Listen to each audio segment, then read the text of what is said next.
Turns out losing subscribers, that's a part of being a YouTuber. But there's one thing many creators do that actually caused them to lose subs they would otherwise keep. In this video, I'm gonna tell you exactly what it is and, more importantly, how to avoid it. Yo, welcome back. I'm gonna walk out on this frozen lake. Let's see what happens. Hello and welcome to Cooking with Chris. I'm Chris, a single guy teaching single guys how to cook, and today we're gonna be making macaroni and cheese because even you can boil water without burning your house down. Probably. Oh, good morning. Thank you for joining me for Daily Revelations. Today we're looking at Psalm 91, so turn in your own Bible and let's jump into the Word. What's up, gang? Today I'm bringing an original song called Flicker. It's the acoustic version, obviously. You're gonna love it. I'm not trying to start a war.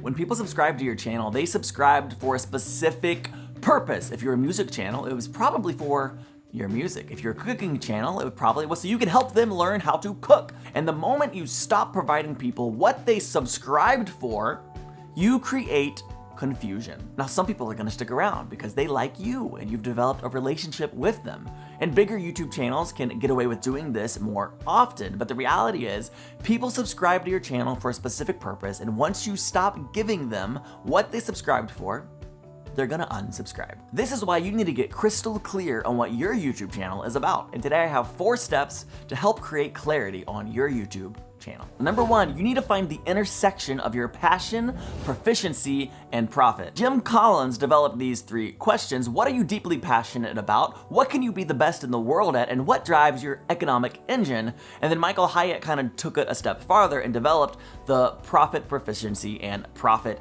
chart. And you need to dig in and evaluate, where do you find yourself on this chart with the content you're currently creating? And is there some way you could pivot to be right in the middle of this chart? Because if you only have passion and proficiency, but you don't have profit, what you have is a hobby. And that's not necessarily bad. If you're only doing this because you enjoy creating the content, you enjoy the subject matter, or you want to connect with other people who are like you, then that's great. If profit is no interest to you, then keep doing what you're doing. You've pretty much found what you want to do, and I'm so happy for you. If you're just trying to create content to deliver a message, to go deeper into God's word and share the truth of Jesus, and you have no interest in profit, then keep doing what you're doing. Dig in, double down on the clarity that you have. But if profit is a factor for you, then you have more work to do. Now, if you have passion and you have profit, but you don't have proficiency, meaning you're not good at it, you can make a lot of money doing it, you love the subject matter, but you stink at it, then that is a recipe for failure.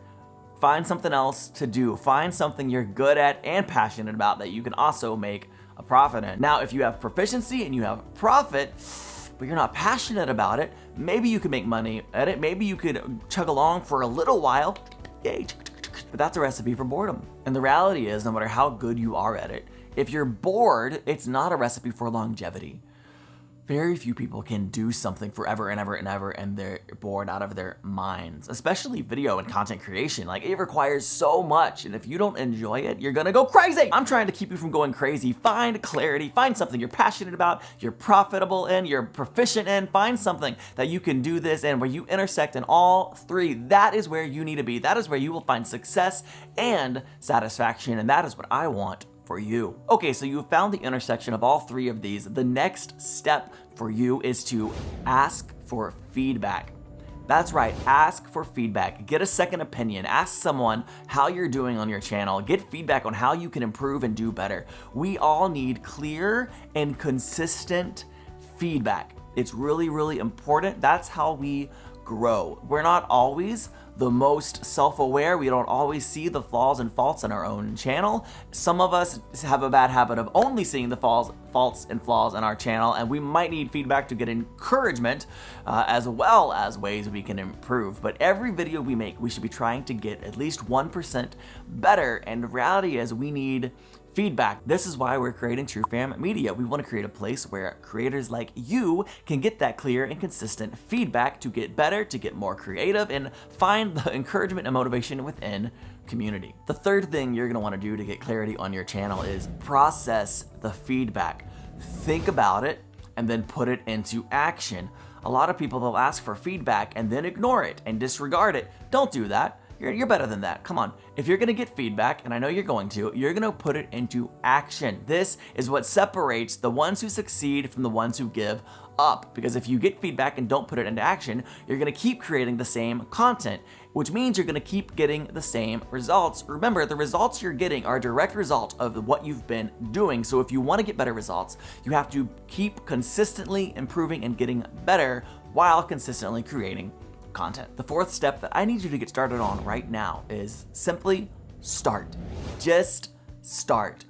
Grow as you go. Learn as you go. If you don't get started, you will never improve. You'll never find clarity if you don't get started. If you wait for everything to be perfect before you start, you will never, ever start. So get started today. It is so important to get clarity on your channel. Now, the next step is to get clarity on each and every specific video that you make. And I'm gonna talk about that in my next video. So be sure to like this one and then subscribe to make sure you don't miss it. And I'll see you in the next video. I'll see you there in the next one. Hop on over.